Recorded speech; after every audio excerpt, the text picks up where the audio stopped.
Welcome back to the Renatus Invest Edge, everybody. My name is Jay Stark. It is my pleasure, my opportunity, and I am just so glad to be able to welcome you to our broadcast today. This is the Renatus Invest Edge, a call that is designed, you're going to make fun of me for saying call again, a broadcast that is designed to bring to you practitioners, individuals who are in and around the real estate landscape today that are here to help really. The right word is to to create the reality for you to understand what is able to happen in today's market. Now, every week we like to bring out practitioners, people that are actually out there actively investing in real estate. But today we have one of the elite practitioner instructors here with us from our Renatus stable of investors. So wherever you are, make sure that you have your note-taking device at the ready, because today is going to be an incredible opportunity for you to learn all about today's real estate landscape. But before we bring out our practitioner instructor, I want to introduce you to you, if you've never met him before, the CEO and founder of Renatus, an individual for whom I've had the opportunity to work for almost 15 years, 14 and a half years now. The reason why I'm still with him is because of the moral and ethical way in which he conducts himself and his business. He truly exemplifies the mission statement of Renatus in that he desires to empower every single person around him. I know this because I've seen him do it for thousands of people around the country, as well as seen him do it for myself and for my family. So, Mr. Snyder, on behalf of all of our customers across the nation, thank you for who you are. Thank you for Renatus. This call is yours, my friend. My friend, you know what? Thanks for the great introduction and for all the accolades. Jay does such a terrific job kind of setting the stage for our call. And you know, I did that for him, our call. Because Renatus Invest Edge is a show. It is not a call. Sorry, the show. The show. It's a live stream. A live stream, a podcast, a live stream. You broadcast. can call all sorts of different things. But you know what? Yes. Just don't call in late. Because we want to make sure that we really capture the essence of your questions, you know, what you need to learn while you're here. And boy, we've got a good show planned for you. First and foremost, I just want to remind everybody, you know what, this is an opportunity for you to share, like, save, subscribe, to link to you know, this show, and to make sure that you are here every single week. Because if you sign up for notifications, guess what? You're going to get notified when we have another episode coming out. Then every week we are bringing on either individuals from the Renatus community who are out there actually doing what we teach as far as real estate investing, or we're bringing in practitioner instructors to talk about, you know, some of the great things that they have to share with us. And that's exactly what we're doing this week. It's all built around our mission statement. Our mission statement is really simple, and I just want to share this with you. It says, our mission is to create a new generation of real estate investors equipped with principle-centered financial education that empowers them to reduce debt faster, cut taxes legally, negotiate smarter, and invest wiser through educational strategies designed to pay for themselves. That's what we are all about. And we're going to build on that today with one of the best of the best. The practitioner instructor. Now, mind you, what a practitioner is somebody who makes their full-time living doing what they're going to teach our students how to go out there and do. And there's nobody better to do that than Patrick Munson. Patrick is one of our favored instructors for a very simple reason. Because he's just that good. He is a wealth of knowledge and experience. As a matter of fact, his institutional knowledge, when we talk about, you know, a knowledge stack, it just is layer after layer after layer of understanding. How an individual can stay awake reading tax code is beyond me. But this is a man who, through years and years and years of dedication, of disciplined, you know, how do you put it? It really is. It's almost like a concerted, workout. Consistent effort. He's yes, built it's up. It's like a workout he's program, built up, isn't it? Yeah, this tolerance for being able to not just endure the mundane, but enjoy it. Exactly. I mean, he finds joy in the journey. I mean, through all sorts of written, you know, code, and as he talks about the code, you'll see the light in his eyes shine brighter. You'll see his countenance and complexion actually start to glow. I mean, because the enthusiasm that he has for helping each and every one of us better understand how to take advantage legally of the tax deductions that are afforded to business owners is second to none. And we're thrilled that we've got him in the studio today because he's absolutely going to rock your world from Adams and Peterson. Mr. Patrick Munson, so great to have you here, my friend. Thank you, Bob. Thank you, Jay. We'll see if they recognize the countenance change in me, because they may or may not be awake by the time we're done. Because not everybody shares in the same joy I share in. Yeah, but the way that you light up. Yeah, watch this. You'll see it happen. Okay, watch it. Here's the glow. Section 179. Ooh. Did you see that? I saw it. I saw it. He started to glow. He did. Oh, I can't wait for you to really get into the information that you have prepared. I know that we've got a number of questions in our audience online. For all of you guys, when you have questions, get them submitted so that as we have time, we can ask Patrick live with us and get those answers for you. That's right. And I said Adams and Peterson, but that's the way it was, because he is the man I go to for my taxes, for advice, for counsel. I mean, to do any kind of a tax assessment at the end of the year. I mean, these guys are phenomenal. Started out as Adams and Peterson, and then they decided that's a mouthful, so they just shortened it to A&P. But he's one of our practitioner instructors here in Renatus, and we're thrilled to have him here. So listen, we want to dive into it. First and foremost, because we're going to cover a number of different topics, but everybody's asking about the big, beautiful bill. Is the big, beautiful bill big and beautiful? That's what I want to know. Let me answer those questions individually, if that's okay. Big, absolutely. Beautiful, I suppose it's all in the eyes of the beholder. I think from the perspective of a taxpayer, in large measure, it is beautiful. Because there are plenty of provisions that are taxpayer friendly. Mm-hmm. And so that's a good thing. You talked about my knowledge stack. One of the hardest parts about my industry is Congress, at least over the last 5 to 10 years, has made it incredibly challenging for us. Talk about fast and furious. The changing landscape of tax laws has been incredibly evolutionary. And it's job security for me, but it's a constant challenge. And along with all that challenge, though, comes opportunity, and so I'm hopeful that as we talk today, there will be some places where we can talk about opportunity. I'm certain that there will be, because and the reason why you reference the last 5 to 10 years and how they've complicated your life is because previous to that, there wasn't really a lot of changes. That's right. But they've become increasingly aggressive on moving things around. What influence, what powers, what positives come from Congress constantly moving our tax policy around? Well, I think most of the major changes began with COVID.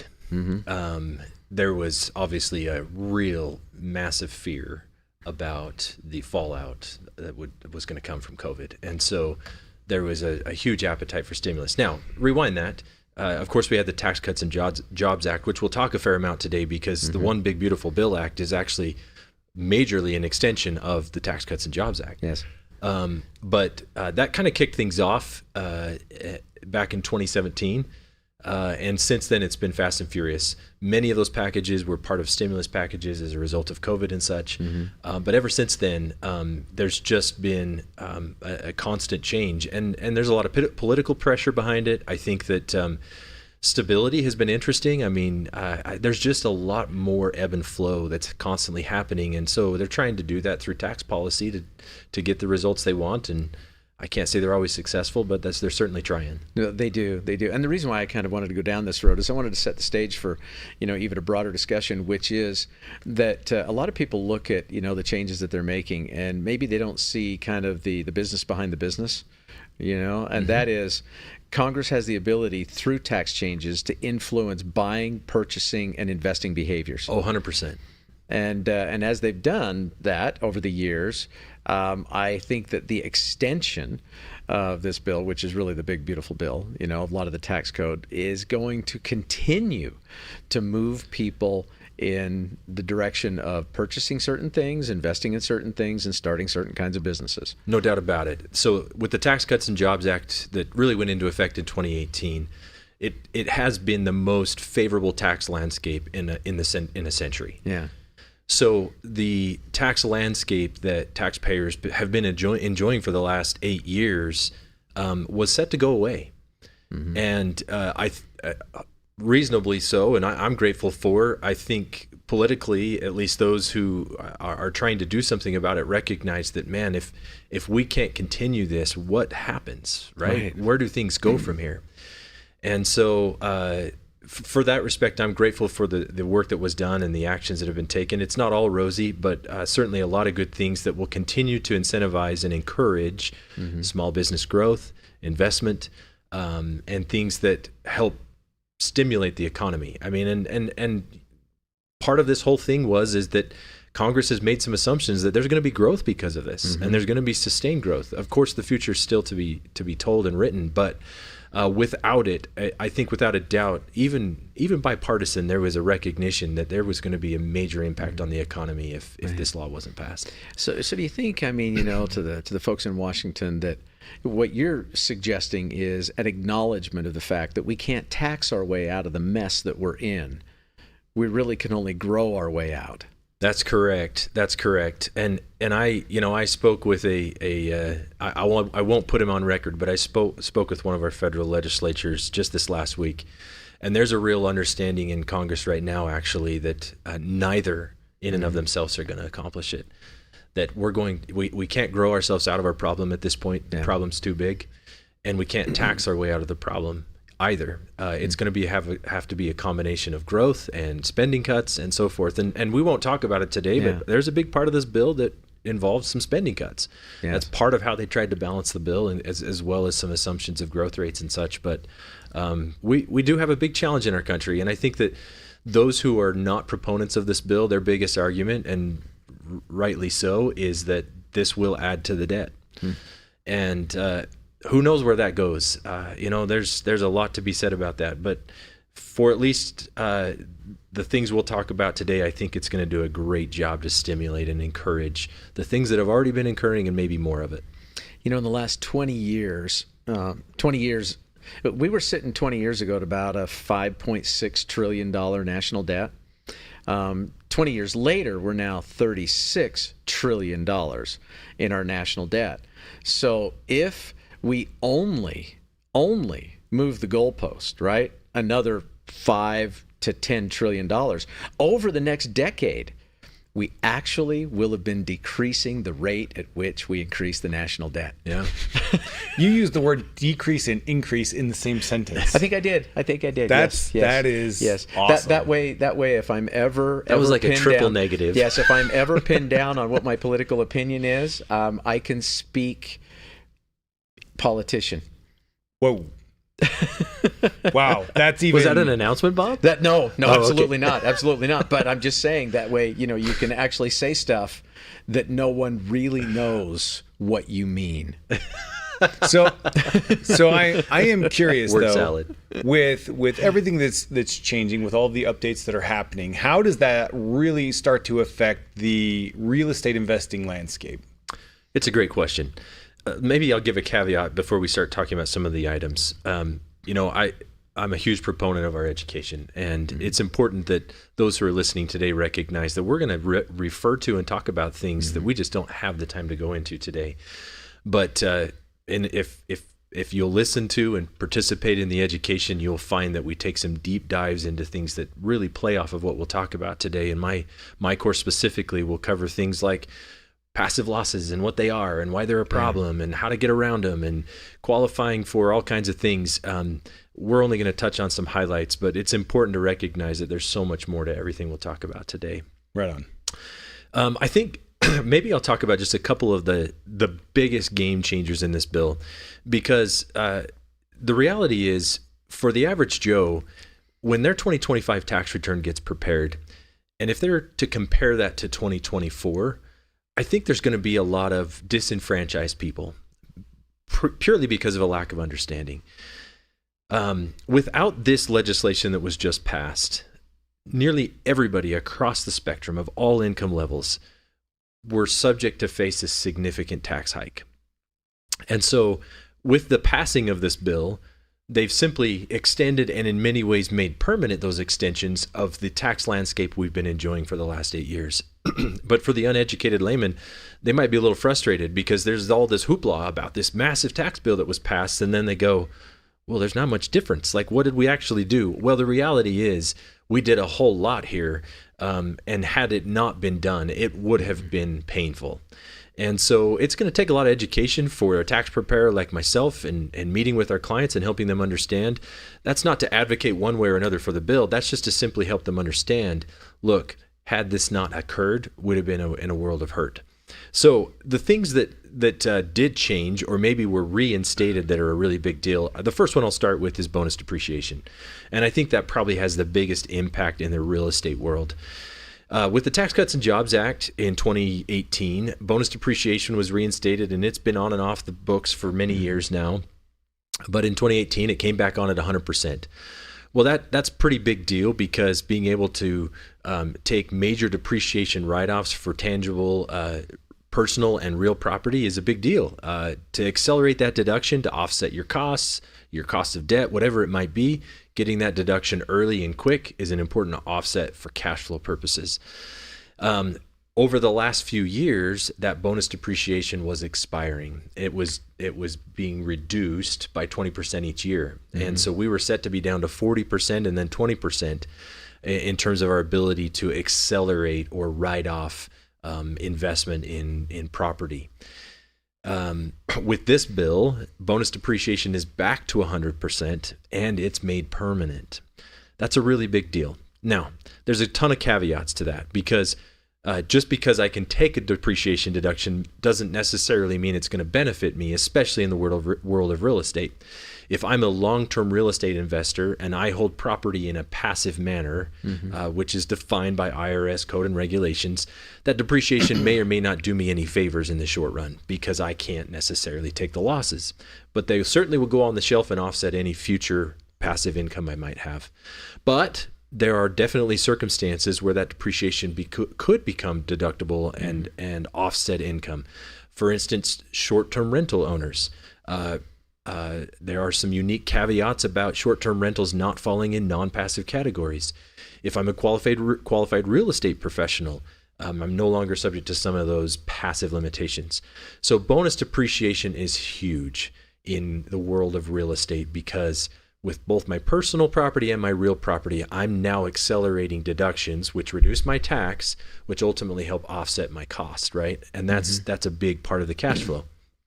So I would say that that's probably number one biggest hitter in all of this, is that bonus depreciation. Now, you couple that with something like a cost segregation study, which we also talk a lot about in our community, right? For property owners of all sizes, a cost segregation study is a really important part of accelerating and increasing my tax favorability and efficiency early. Well, that cost segregation study probably wouldn't have been very valuable if we had not got bonus depreciation back, because I would have still been stuck taking depreciation over a number of years, albeit those years would have been shortened, but I wouldn't have got that nice shot in the arm that I otherwise would get with bonus depreciation being back. So bonus depreciation is the first one I'd probably talk about. It's huge. I don't know, Jay, you want me to keep going, or you want to prompt me? And that is huge. Back up just for a little bit. Sure. You know, for a number of the folks out here, they're going to go, oh, yeah, I get it. And for a number of other individuals, they're going to be, I'm just new to this game of real estate and tax advantages. What is bonus depreciation? Sure. Would you explain that? Absolutely. To understand that correctly, you kind of have to understand what tax deductions are afforded to you if you go out and buy a piece of real estate. Let's just use a silly example. Let's say I go out and buy a rental property for $300,000. And let's estimate that of that $300,000, we're going to say that $275,000 of it is associated with the value of the building. That's probably a little aggressive, but for easy numbers, $275,000. Well, depending on whether or not it's residential or non-residential, meaning commercial property, I either get a 27.5-year life or a 39-year life in terms of my ability to recover my cost. So I don't get to write off $275,000 when I buy a property. That's not a tax deduction afforded to me. And under normal depreciation methods, I get 1/27.5 or 1/39th each year for me owning that property. Well, that's not a very accelerated deduction. Right. And if you're getting into a property and you've had to put down a pretty substantial down payment, and you incur some initial investment costs to get it up and running, or repairs or whatever, you could find yourself in a position where, wow, I've got a lot of cash outlay and I'm not yet rent flowing that, and I don't have a tax deduction to go with it either. So bonus depreciation is really important because it simply says, hey, instead of 27.5 years or 39 years, we're going to get to take a chunk of that and write it off in year 1 or year 1, 2, and 3. And all of a sudden, wow, now I have some tax benefits that can help offset my initial investment. Beautifully spoken. Thank you. Appreciate the clarity there. Of course. Yeah. Now, I interrupted your flow just a little bit because you looked at Jay and we're talking about bonus depreciation. And I know that Mr. Stark was about ready to ask you the next big burning question. Well, so yeah, when you talk about bonus depreciation and cost segregation, talk to me a little bit about what that is. Again, in the same vein of, let's simplify it down a little bit so that everybody understands exactly what the benefits of combining those two strategies is. Absolutely. So when I use the same scenario, when I invest in a piece of property, the standard outlook is that building is one unsegregated, identifiable asset. All right. Even though we all know that building is made up of thousands and thousands of components, everything from concrete to the walls, the structure, lighting, floor coverings, window coverings, cabinets and such, whatever it might be in the building. But my typical approach without doing a cost segregation study is that building gets lumped in as one single asset and gets depreciated over a lengthy period of time, the 27.5 or 39 years I just described. A cost segregation study is simply that. It's a study done by a qualified firm or group or individual that then comes in and says, look, we're going to segregate your initial investment into different asset classes. Some of those asset classes will still stay in the 27.5 or 39 year lives, but much of that property can fall into much shorter lived assets, 15, 10, 7, 5, and 3. Well, if you're in the 15-year life asset class or less, bonus depreciation is eligible.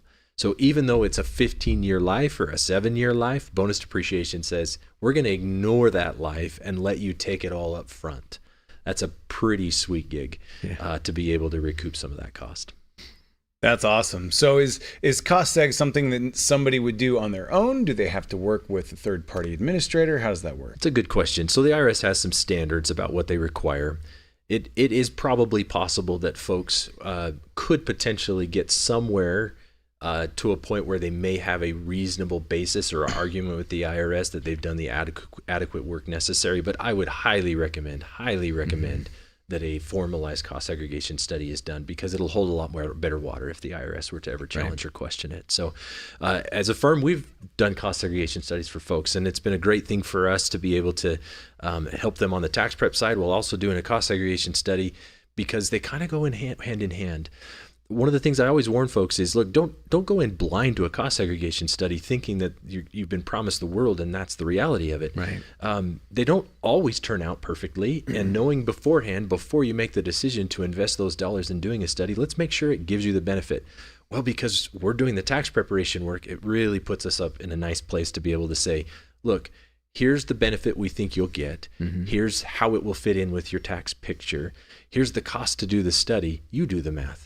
Is a 10x multiplier return on the cost of the study worth it to you? I don't know. I'll let you make that decision. But it's a good place for us to be. So outside of depreciation and then coupling that with cost segregation, what do you see as being some of the biggest benefits that are on the horizon for real estate investors?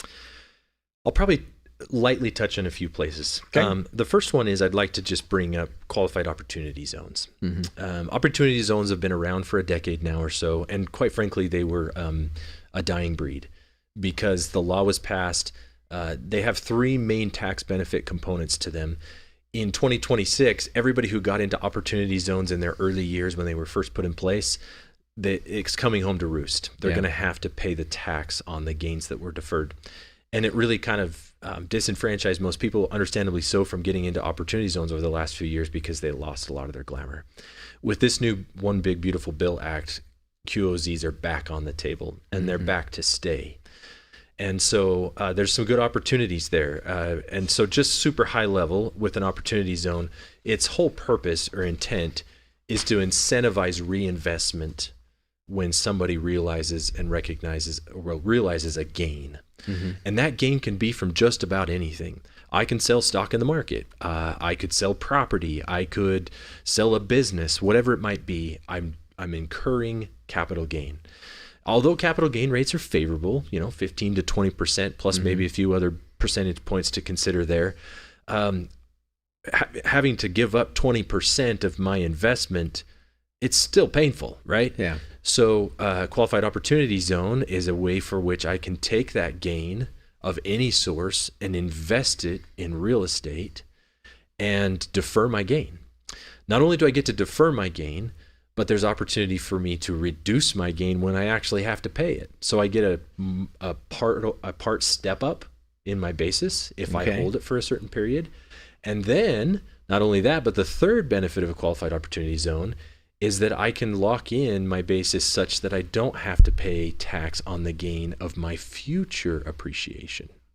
So if I invest in a property and while I'm holding it to meet the qualified opportunity zone standards and it grows in value, as long as I sell it within 30 years, I cannot pay tax on that additional appreciation. So pretty cool things.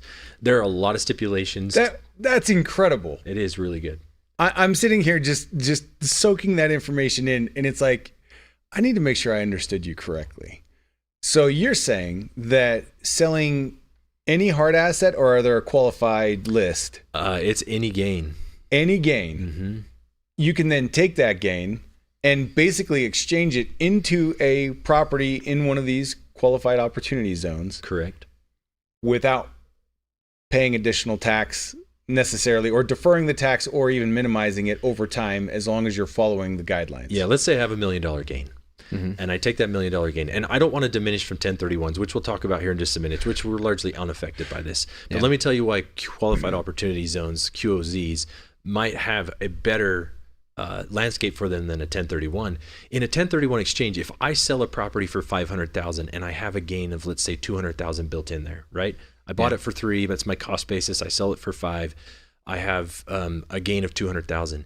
In order to secure the benefit of a 1031 in its entirety, I have to take that full $500,000, my $300,000 basis and my $200,000 of gain, and I have to put that into a new property. Right. If I only put $200,000 in, I've diminished and maybe largely removed any benefit of the 1031. Well, an opportunity zone is different than that. I only have to reinvest my gain. So if I sell a property for $500,000 and I have a $200,000 gain, I can take my $200,000, reinvest it, and defer paying tax on my $200,000. Whereas in a 1031, I had to reinvest all of it. So that's one thing that makes QOZs a little cute. Yeah. But I get to defer my gain for 5 years. Yeah. And I'll say 5 years. I'm pretty confident it's a rolling 5-year period. Defer my gain for 5 years. If I hold it for 5 years, I get to get a 10% step up in my basis. So I only have to pay tax on 90% of my gain that I originally had, that $200,000, right?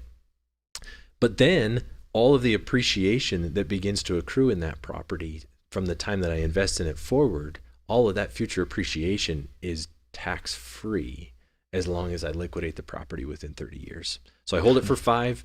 Let's say I hold it for another 10. It goes up in value by $100,000. I don't have to pay tax on that $100,000 of additional appreciating value. Now, if you step back, you think about it. Well, what is Congress trying to incentivize? These zones are pretty specific, right? I can't just go do anything. And usually there needs to be a fund established. There's a lot of administrative headache. They're going to be more highly scrutinized now than they have been. And so there's a lot of boxes to check. They're not just a slam dunk. But Congress is trying to incentivize investment in places and areas they want to see investment happen. Right. Well, how do they do that? They dangle a big carrot. And in this case, they've dangled a few. Well, and those opportunities were created, for example, after Hurricane Katrina. Correct. Down in Louisiana, because Congress wanted to give plenty of incentive for individuals to go in and rebuild that area. And one of the best ways to do it is taxes. Yep. There's a new piece of the law that's called qualified. Let's see, what's it called? Qualified rural area. I can't remember the exact nomenclature for it, but there's a new type of zone and it has to do with rural areas. So in 2027, there will be this new 10-year period where they'll redefine opportunity zones. And so I think what everybody's going to have to kind of hold in place in the short run, because we don't have these zones defined again yet. But when they come on, I would expect there to be a major uptick in investment in opportunity zones. You'll start to see a lot of sellers and advocates for opportunity zone projects. And, the early bird gets the worm. You're going to have to keep your eye on those. So I'm assuming so who determines the QOZs? It's the federal government. The federal government comes in, they look at a specific area, and then based on whatever criteria they set, they say this qualifies, doesn't qualify. Correct. And it might be in conjunction with the state authorities and such. I don't entirely know, but the zones, I believe, are defined at the federal level, or that's ultimately where they're registered. Is there a place to find those? Oh yeah. There's definitely websites out there and stuff, and I can't recall exactly where it is, but there's definitely a resource that help to find those. Wow.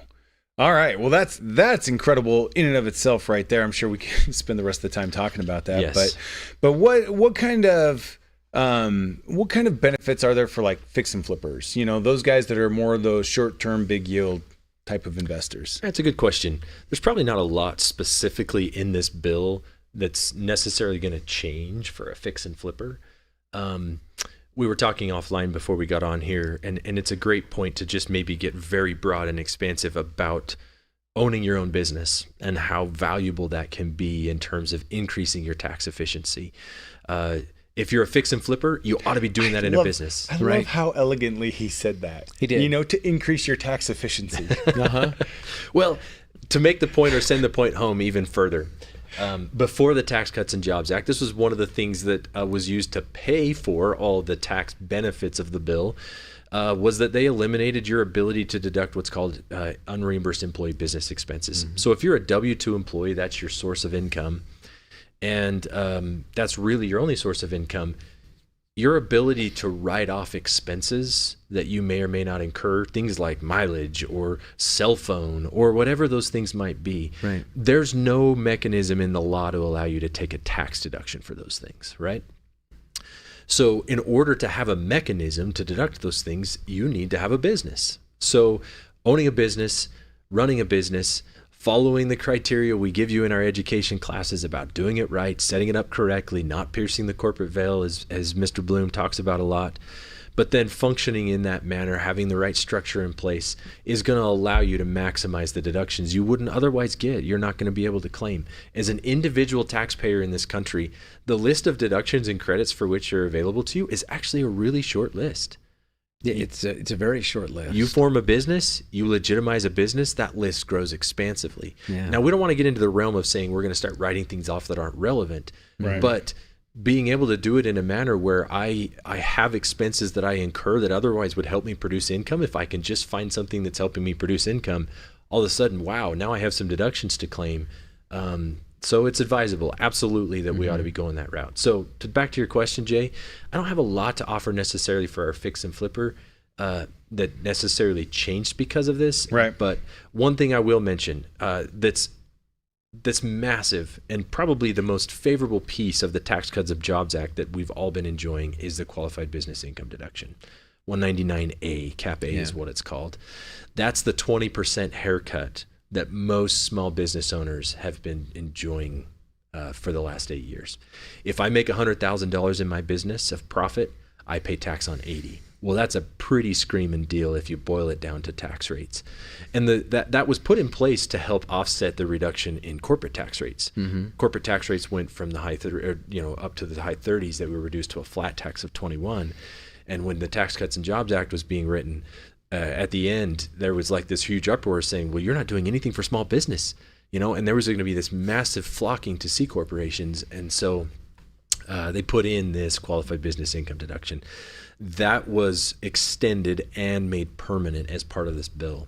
So if you're a fix and flipper and you rise to the level of a trader business and you're generating profit from that, and that's otherwise being taxed as ordinary income, which it's likely to be if you're in the business of fix and flip, well, good news, you're going to continue to benefit or qualify from that 20% haircut.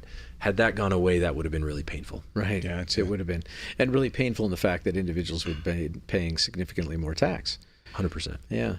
100% more tax? Sorry. I'm sorry. That was a bad joke.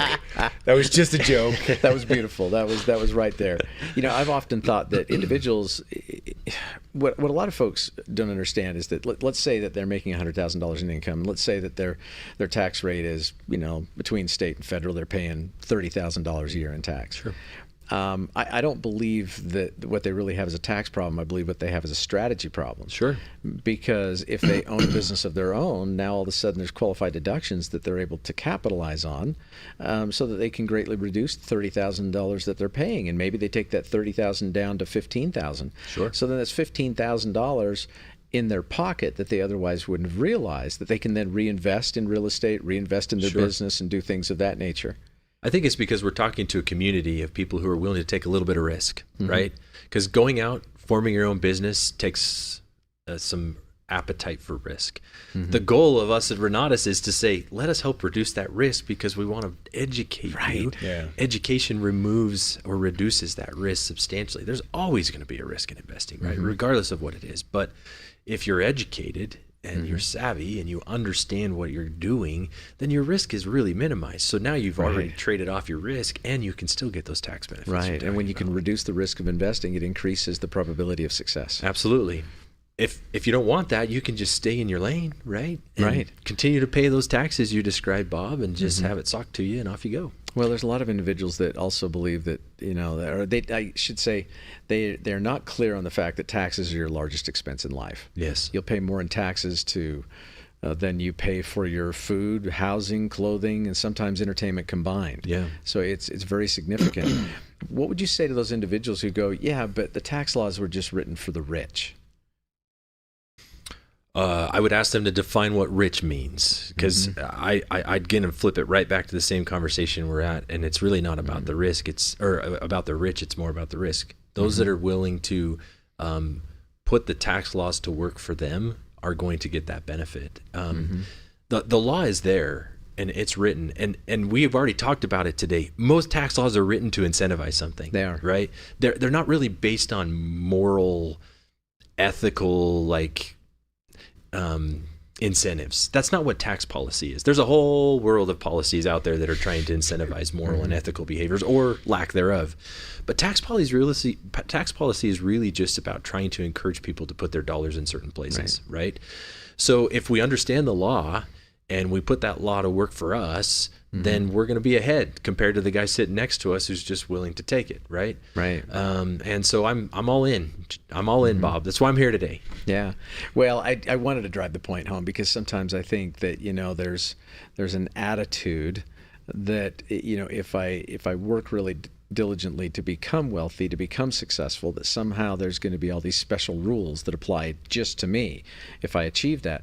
And what I've found is the more money I've made, regardless of how deep my understanding is of the tax code, the more taxes I've paid. I've not found a loophole anywhere that allows me to pay zero tax. It's true. Up to about $700,000 in income. There's a lot of tax deductions you can use to offset that money. When you start getting into seven figures, multiple seven figures, it's the layering effect. Absolutely, you're paying through the nose. And mainstream media and even social media, it gets politically charged really quickly, where people like to use poster child examples, and this is not to advocate for or against Donald Trump. I don't really care, but people talk all the time about he doesn't pay any in taxes, and it's incredibly politicized, and that's not the case at all. And it's absolutely true. The more money you make, the more taxes you're going to make. I tell my clients all the time, when I got somebody who just has an insatiable appetite to pay less in tax, I have the best answer for them. Just stop making money. That's right. Right? Yeah. You'll pay a lot less in taxes. Or I'll just triple my bill and give you a tax deduction for it, and you'll pay a lot less in taxes. You're such a nice guy. I know. I'm always happy to take one for the team. But it is true.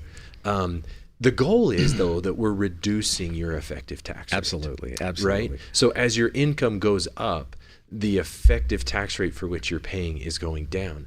Your dollars, the amount of taxes you're paying is growing, but our goal is to per dollar reduce the amount of tax you're paying. And that happens a lot with the wealthy. Right. And good on them. They've figured it out, right? And we want all the answers too. That's why we're here today, is to figure out how I can reduce my effective tax rate, because that means for every dollar I make, I'm paying less in tax. And that's what we're trying to accomplish. I do think this would be a good opportunity right now just to reiterate that while Patrick is a licensed professional, any of the advice that you hear here today. I actually said that correctly. You did that. Here's. Here's. I use here in a sentence, and it made sense. Anyway, any of the advice that you are receiving today is definitely worth consideration and review with a professional licensed individual in your area. Make sure that you are always just taking the best of what you hear and understand, and then working with professionals in order to apply that to your business and to your life. How do you see this developing? We don't have a whole ton of time left. I've got so many questions, but how do you see this really affecting the investor today? Meaning, are there things that real estate investors need to really focus on today, maybe before the end of the year even, that they can take advantage of? Well, the beauty of this, I would say, is that because it maintains the status quo, it should incentivize or give wind in anybody's sails to continue to press forward with the deals for which they're already working on, or the things that were still on the horizon, or the things, their goals they've set for themselves to accomplish, because it really is in many respects a maintaining of the status quo. So it kind of actually reduces the consideration of taxes and really puts the focus on go find the right deals, right? Take and apply the education you're receiving and go make money. Because that's what you need to do, right? Let's work through the taxes as we go, but we don't really have anything to solve for or plan for if you can't close a deal. So I think that what it really does is it empowers people to plow ahead. Gotcha. Because there's probably been some skepticism in the market. There's probably been some skepticism to say, ooh, I'm not sure I'm ready to pull the trigger because I'm not sure what's going to happen with all this. And I would say that this hopefully... Especially with that cliff you described coming into the end of the year, It was one of those cliffs where if you were trying to see the bottom, you probably couldn't. Yeah. Because there's a cloud layer and forestation and who knows what else between you and the bottom. Right. That's how big that cliff probably was. Wow. Yeah. So we've avoided that cliff. Now, there is one area we talked a little bit about, short-term rentals, that seem to have some possible benefits above and beyond just your standard fix and flip or long-term rental strategy. Short-term rentals have come on the market pretty heavy and strong, and they've got a lot of attention. And uniquely, there really isn't any. There is some gray area in the tax law that kind of puts short-term rentals in a unique place where they're not stuck in that passive loss area. And I talk about this a little bit more in our courses and take a little bit of a deeper dive. But short-term rentals have the ability to be classified as non-passive. That's a really big deal in real estate investing. Yeah. Anybody who knows anything about real estate investing knows on the tax side, passive losses are a problem, and I'm constantly trying to deal with them, right? And manage through them. Short-term rentals have the ability to kind of circumvent or bypass. You see those detour signs, and you kind of just, Google Maps tells you this secret path around the side. That's kind of what a short-term rental is it gives the ability to kind of bypass some of that passive loss issues. And so with respect to if you're going to be incurring losses, right? And in real estate strategy, that very well may be the case for tax purposes, right? I want a tax loss, but cash positive investment. That's the best of both worlds. So in a short-term rental scenario, it could be really the best of both worlds in that way, because I'm not stuck in that passive loss world. Excellent. I have a tendency to watch the social media posts that my wife kicks over to me. Death scrolling. So she's just from your wife. She's doing the death scrolling. She's doing the death scrolling, and she's always kicking me over things. Going, is this true? Is this true? Was this? Can we do this? Can we do that? Can we do that? And most of the time, I have to go, no, you can't. So true. So if individuals are getting their tax advice from social media posts, what would you recommend? Buyer beware, right? How much did you pay for that advice? And I'm not saying you always have to pay for good advice. That's not true, because we can be educated, but social media is a very scary place to be getting your tax advice. Oh my goodness. I saw a post the other day that she kicked over to me with an individual saying, if you go out and you buy a $400,000 short-term rental property because of this new big beautiful bill and some of the accelerated depreciation, that you can actually write off the $400,000 acquisition price in the first year. Wow. Wow, there's some truth layered in there with some lies, or some lack of context, and that's the problem. And that's where you have to step back and say, what is someone's incentive to put something out there on social media like that, right? They're looking to make a quick buck, or they're looking to get likes, or they're looking to be influenced, instead of just guiding somebody with sound ethical principles. And so when you see that as their motive, you recognize, I better take it with a grain of salt. That is great advice. So real quick, just for everybody at home, this is an opportunity right now for you to ask any questions of Patrick, who is a licensed professional accountant and a partner at A&P. So if you have any tax questions, not just about this bill, now's the opportunity to get those answered. We did have a couple of questions come through. One is, when is the list of QOZs available? I believe that 2027 is when the zones will be redefined. I'm just looking at my reference material here to see if I can see what that says. Yes, the rolling 10-year QOZ designations will begin January 1st, 2027. Okay. They do expect there'll be less rural census tracts that will qualify. So they've tightened the reins a little bit on what will qualify as these zones. So be aware of that and be prepared for that. But January 1st, 2027 is when that designation will begin again. All right. And then Nick asked this question, just based on these highlights that Patrick has covered, why in the world would anyone not want to invest in real estate? Well, that's a great question. That's a very good rhetorical question. Enough said, right? Right. Is there anything that this bill sunsets? Anything that we need to be aware of that's going away with it? Yeah, it's a good question. It's probably less relevant to the real estate community, but likely will still apply. Okay. So you've probably heard some things in social media, and most of them are actually individual tax provisions that are new, or at least new to us recently. For instance, the ability to deduct car loan interest. Now, if it's a business vehicle, we've always been able to deduct car loan interest. But if it's a personal vehicle, you haven't been able to deduct car loan interest for quite some time. That's back on. There's criteria for it being a new vehicle, manufactured in the U.S. and bought and purchased within a period of time and all that sort of thing. It sunsets in 4 years.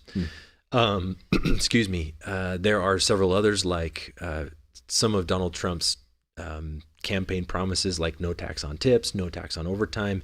It didn't quite work out that way for them. It ended up being a deduction for some of those things, but those are also set to sunset.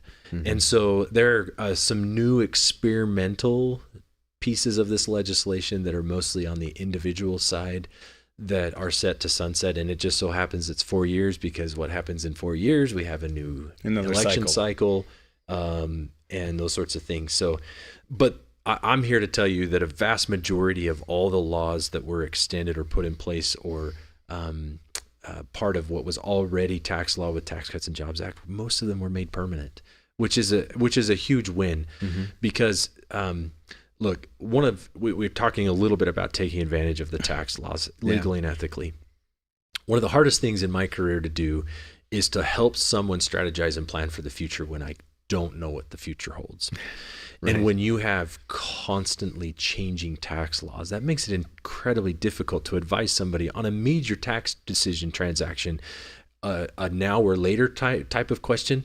Well, when I have to consider the later variables, they're so lengthy and unpredictable. It's like, I don't know how to advise you on your question because I don't know what the future holds. The beauty of these types of things being made permanent is we can count on them, right? That's not to say they won't be changed, right? If the political landscape shifts and there's enough pressure and motivation, the laws could be changed, absolutely.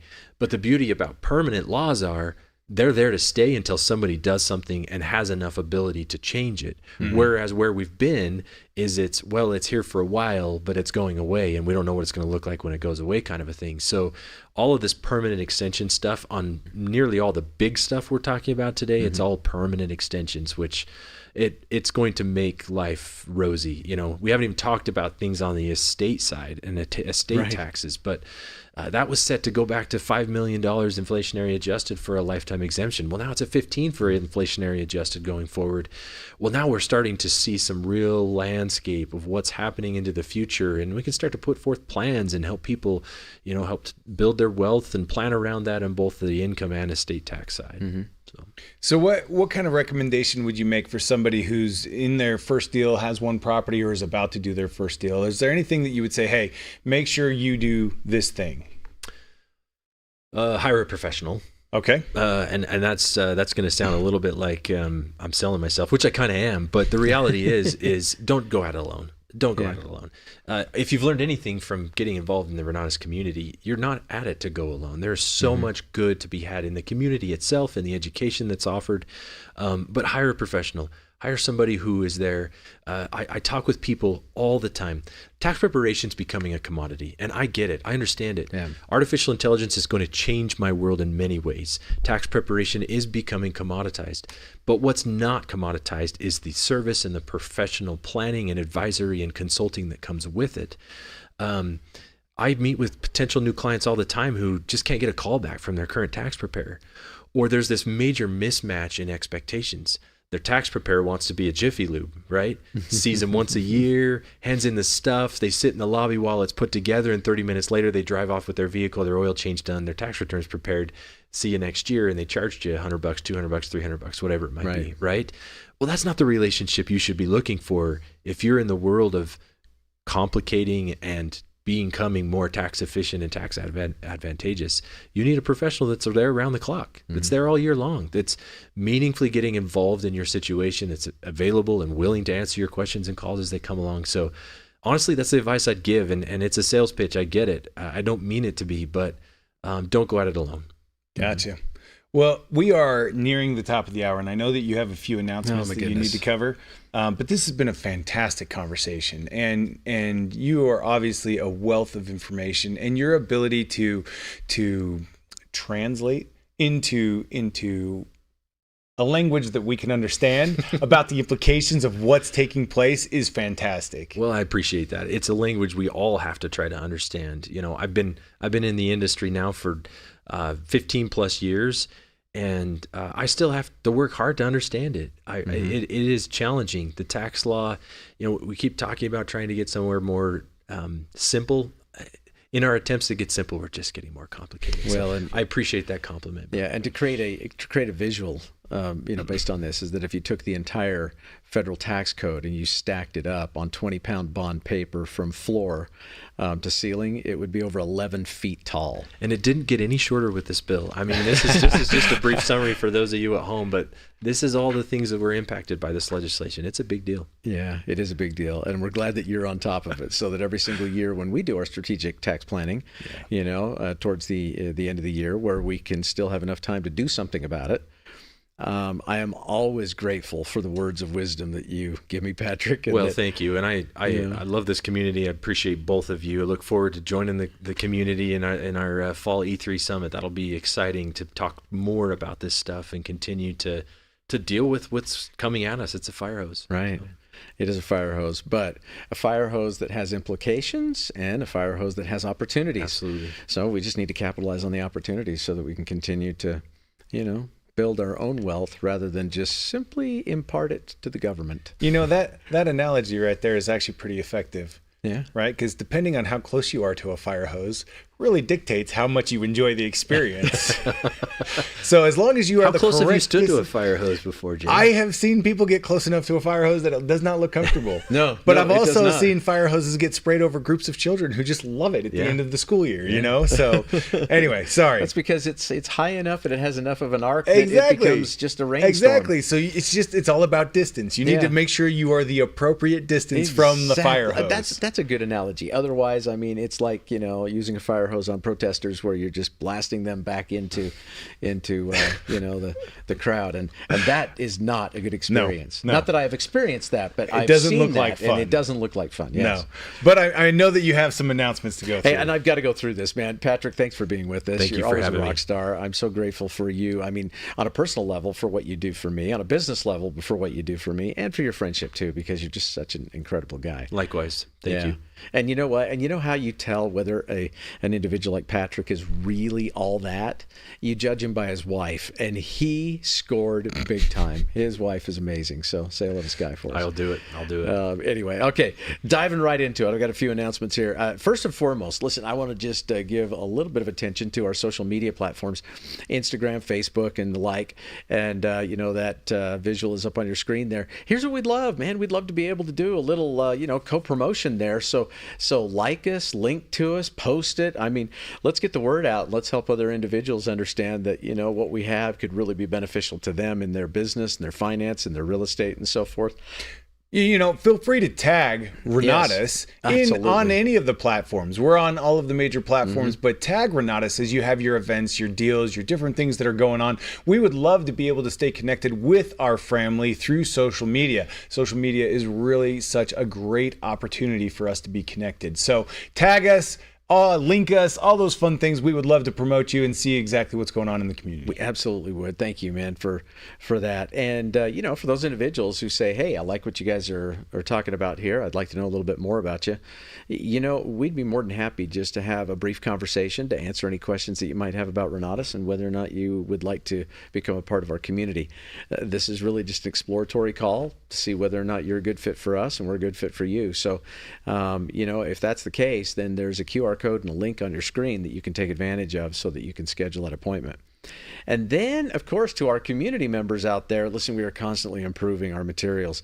It's all about student outcome. And right now we've got the new workbooks that are available in your back office and in our Learning Management Center for, lo and behold, Patrick Munson's tax strategies class. Coincidentally, the new workbooks are now available, and you should Who planned enjoy this thing? Yeah, who did plan this thing? Some smart individuals. Here's another thing too: is that I've gotten back in the Freedom Wagon. So as I'm driving around, I'm creating more generally speaking posts, and a new one just was uploaded, which talks a little bit about building for events and the importance of doing so. I'd hope that you'd go check that out. As a matter of fact, Jay, I'm sure you'll be including that in the next. I absolutely thread, will. Right? I hope you guys are paying attention to the emails that are getting sent out. Every week we are sending out what we are affectionately calling the family thread. So Bob talked about on his family that they have a family thread where they share links, uplifting stories, articles, all of that. And we have started to do the same thing for our family, where we link back to all of the exciting videos that have been created so that you can not only enjoy those, but then in turn share them with other people. And Bob, man, the content that Bob can create while he's driving down the road is incredible. He did one about the E3 Summit, building for the E3 Summit and why that's important and how to do it. And this one that's just been released, you need to pay attention to those. Take a look at them, share them, let people know why it is that you are so proud to be a part of the Renatus family. Oh, thank you for the plug, man. And speaking of the E3 Summit, well, here we go. There's a little slide right in front of you there, because the E3 Summit that's coming up for fall is October 23rd to the 25th. It is 3 full, powerful days of education and information to really help you in your business, your life, your finance, and your real estate. It'll happen at the Salt Lake Sheraton. To get more details on that, let me just give you a little bit of a heads up. Some of the showcased instructors that are going to be there, Mr. Bill Predabon's going to be there. I mean, he's 24 years. And that is not the right slide. No, he is not an attorney, and he's not a bankruptcy expert. But let me tell you what Bill is. He is a seasoned real estate investor with a guy that has done so many different types of strategies, and he's going to talk about really building your real estate from the ground up. I'd like to see if there's a slide in there for me, what you've shown, what you said Give about us me. Give us time. I actually do have a slide for you, but those descriptions were for Dan Cragen. Yes, they were for Dan Cragen, but not for Bill. This was a guess the presenter. Because I start to read that and I'm going, Bill's never been an attorney. Yeah, he's never been an attorney. Professional skier, but, yes. Yes, professional. That is exactly right. Yeah, and he's another individual who married up, too. His wife is fantastic. Whitney Stark. Oh, talk about marrying up. Oh, yeah. Yeah. She really did. Yeah. Wait a second. I'm just Is that kidding. an insult? I feel like that's an insult somewhere. You're both cream of the my crop. goodness, man. Whitney is such a great instructor for us. She's going to be there as well. She's going to talk about she's raised millions and millions of dollars in private money and hard money for the different real estate transactions that she's done. And she'll be there at the E3 Summit as well. I can't wait for that. She always does a fantastic job. Mr. Woody Woodward, the creator of the Drive system. Whew. Drive can be applied to every aspect of our life, whether you're influencing a negotiation or a real estate transaction, whether you are selling a product, service, or idea, whether or not you're just trying to sell your kids on, making sure that they go to bed on time. Drive is the ultimate influence and persuasion method, and Mr. Woody Woodward will be there as well. These are just a few of the many. We've got 30-plus instructors that are joining us for the E3 Summit. You do not want to miss this incredible event. The early bird special right now is is going on until we get into about mid-September. And the early bird special for this incredible event, 3 powerful days of education, plus evening breakout sessions. I mean, with the group is only $197. That's it, $197. Now, if you want the VIP program, that's $500, and that gives you lunch each day with the instructors and some special instruction. So worth it. Listen, I wanted to make sure that we went in on this thing to invite as many people as could be with us to attend, because I know how transformational it will be and what kind of a lasting impact it's going to have on them, their business, and their families as a result. So don't delay. Get yourself registered today. Make this thing happen. The registration QR code is right there on your screen. The link is also there if you'd rather, type that in. But get registered today for the E3 Summit. And you know what? Don't be selfish. Bring your friends. I mean, bring those individuals that you would love to invest in, those individuals who have an interest in business, finance, or real estate, those individuals who have an interest in making money. Invite them to come with you to the E3 Summit, because success is not an individual sport.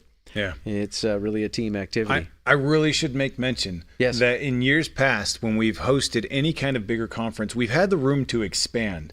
At the E3 Summit this year, we don't. Our seating is limited, meaning if you're planning on coming, get your ticket now so you don't get left behind. I would hate for anybody who's making the plan or who really wants to be there to be left on the sideline going, man, I wish I could have, but I missed out. So yeah, I know. Those are some of the words. The the would have, should have, but didn't. Yeah. It's FOMO in its fullest, right? Oh, yeah. Yeah, exactly. So this will sell out. We don't want that to happen. And you know who else is going to be there? Mr. Patrick Munson. Yes, he will be. You want to learn more of what he has to share? Yes. Got your ticket. That's right. And I can't wait for you to meet Patrick in person, as well as a lot of our instructors. This is a great chance for you to network with people from all across the country. So don't delay. Get yourself registered today. Make that happen. In closing, I mean, we just want to remind everybody, the great thing about being in business for yourself is that, it starts out generally in the home. That's how I've always grown my businesses. They started out as a home-based business, and then they grew into something more substantial. So think about it this way. If home is where the heart is, shouldn't your business be there too? I mean, we really want to empower individuals, whether that's a part-time opportunity to build a business, whether that's a full-time opportunity to build a business. We want folks to be fully equipped with the knowledge, the tools, the systems, so that they can reduce the risks of investing, so that they can increase the probability of success and become an example for others to follow. We want that to be your story as well. So until next week on the Renatus Invest Edge, good day and God bless everybody. Bye-bye now.